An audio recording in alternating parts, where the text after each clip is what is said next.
సంఖ్యాకాండము 35వ అధ్యాయము.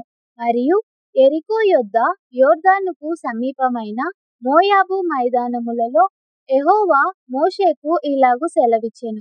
ఇశ్రాయేలీయులు తాము పొందు స్వాస్థ్యములో లేవీయులు నివసించుటకు వారికి పురములను ఇయ్యవలెనని వారికాజ్ఞాపించుము. ఆ పురముల చుట్టూనున్న పల్లెలను లేవీయులకియ్యవలెను. వారు నివసించుటకు ఆ పురములు వారివగును. వాటి పొలములు వారి పశువులకును వారి మందలకును వారి సమస్త జంతువులకును ఉండవలెను. మీరు లేవీయులకిచ్చు పురముల పల్లెల ప్రతి పురము యొక్క గోడ మొదలుకొని చుట్టూ 1000 మూరలు, మరియు మీరు ఆ పురముల వెలుపల నుండి తూర్పు దిక్కున 2000 మూరలను, దక్షిణ దిక్కున 2000 మూరలను, పడమటి దిక్కున 2000 మూరలను, ఉత్తర దిక్కున 2000 మూరలను కొలవవలెను. ఆ నడుమ పురముండవలెను. అది వారి పురములకు పల్లెలుగా నుండును. మరియు మీరు లేవీయులకిచ్చు పురములలో 6 ఆశ్రయపురములుండవలెను. నరహంతకుడు వాటిలోనికి పారిపోవునట్లుగా వాటిని నియమింపవలెను. అవియుగాక 42 పురములను ఇయ్యవలెను. వాటి వాటి పల్లెలతో కూడా మీరు లేవీయులకు ఇయ్యవలసిన పురములన్నీయు 48. మీరు ఇచ్చు పురములు ఇశ్రాయేలీయుల స్వాస్థ్యములో నుండియే ఇయ్యవలెను. మీరు ఎక్కువైన దానిలో ఎక్కువగాను తక్కువైన దానిలో తక్కువగాను ఇయ్యవలెను. ప్రతి గోత్రము తాను పొందు స్వాస్థ్యము చొప్పున తన తన పురములలో కొన్నింటిని లేవీయులకు ఇయ్యవలెను. మరియు యెహోవా మోషేకు ఇలాగు సెలవిచ్చెను. నీవు ఇశ్రాయేలీయులతో ఇట్లనుము.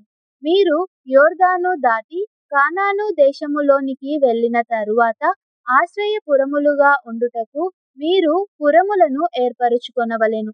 పొరబాటున ఒకని చంపినవాడు వాటిలోనికి పారిపోవచ్చును. తీర్పు పొందుటకై నరహంతకుడు సమాజమునెదుట నిలుచువరకు వాడు మరణశిక్ష నొందకూడదు గనుక ప్రతిహత్య చేయువాడు రాకుండా అవి మీకు ఆశ్రయపురములుగా ఉండును. మీరు ఇయ్యవలసిన ఆ పురములలో 6 ఆశ్రయపురములుండవలెను. వాటిలో యొర్దాను ఇవతల 3 పురములను ఇయ్యవలెను. కానాను దేశములో 3 పురములను ఇయ్యవలెను. అవి మీకు ఆశ్రయపురములుగా ఉండును. పొరబాటున ఒకని చంపిన ఎవడైనను వాటిలోనికి పారిపోవునట్లు ఆ 6 పురములు ఇశ్రాయేలీయులకును పరదేశులకును మీ మధ్య నివసించు వారికిని ఆశ్రయమై ఉండును. ఒకడు చచ్చునట్లు వానిని ఇనుప ఆయుధముతో కొట్టువాడు నరహంతకుడు. ఆ నరహంతకునికి నిశ్చయముగా మరణశిక్ష విధింపవలెను. ఒకడు చచ్చునట్లు మరి ఒకడు రాతితో వాని కొట్టగా దెబ్బతినిన వాడు చనిపోయిన ఎడల కొట్టినవాడు నరహంతకుడగును. ఆ నరహంతకుడు నిశ్చయముగా మరణశిక్ష నొందును. మరియు ఒకడు చచ్చునట్లు మరి ఒకడు చేతి కర్రతో కొట్టగా దెబ్బతినిన వాడు చనిపోయిన ఎడల కొట్టినవాడు నరహంతకుడగును. ఆ నరహంతకుడు నిశ్చయముగా మరణశిక్ష నొందును. హత్య విషయములలో ప్రతిహత్య చేయువాడు తానే నరహంతకుని చంపవలెను. వాని కనుగొనినప్పుడు వాని చంపవలెను. ఒకడు చచ్చునట్లు వాని పగబట్టి పొడిచినను, లేక పొంచియుండి వాని మీద దేనినైనను వేసినను, లేక ఒకడు చచ్చునట్లు వైరము వలన చేతితో వాని కొట్టినను, కొట్టినవాడు నరహంతకుడు. నిశ్చయముగా వాని చంపవలెను. నరహత్య విషయములో ప్రతిహత్య చేయువాడు ఆ నరహంతకుని కనుగొనినప్పుడు వాని చంపవలెను. అయితే పగబట్టక హఠాత్తుగా వానిని పొడిచినను, పొంచియుండక వాని మీద ఏ ఆయుధమునైనను వేసినను, వాని చూడక ఒకడు చచ్చునట్లు వాని మీద రాయి పడవేసినను, దెబ్బతినిన వాడు చనిపోయిన ఎడల కొట్టినవాడు వాని మీద పగబట్టలేదు, వానికి హాని చేయగోరలేదు. కాబట్టి సమాజము ఈ విధులను బట్టి కొట్టిన వానికిని హత్య విషయములో ప్రతిహత్య చేయువానికిని తీర్పు తీర్చవలెను.